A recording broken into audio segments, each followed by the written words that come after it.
Power Query enhances self-service business intelligence for Excel with an intuitive and consistent experience for discovering, combining, and refining data across a wide variety of sources. You can consolidate multiple Excel sheets using Power Query.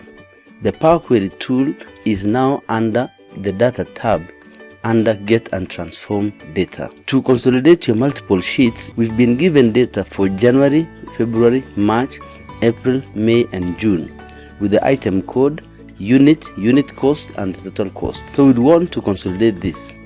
The first step is to format our datasets as a table and renaming those tables as seen on the sheets down here.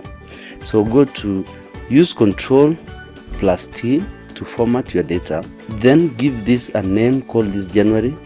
You can also use the format tool on the menu by going to format as table under home tab, name this as February. Do the same for March, April, May, and June. Once you formatted your data as table and renamed them, giving them the months January to June, it's now time to consolidate.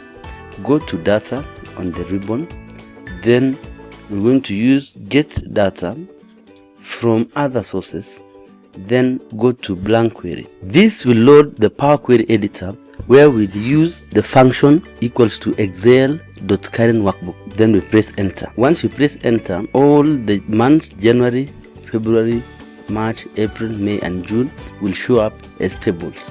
You need to preview this by checking the columns, or so if there are any columns that you don't need, you can uncheck from here, then click OK. Then once you have the consolidated file, click on home, then close and load back your data to Excel. Excel is going to create a new sheet with your consolidated data, which will come in the same format with an extra column showing the data sources, the tables January to June. Thanks for watching. My name is David Kandia.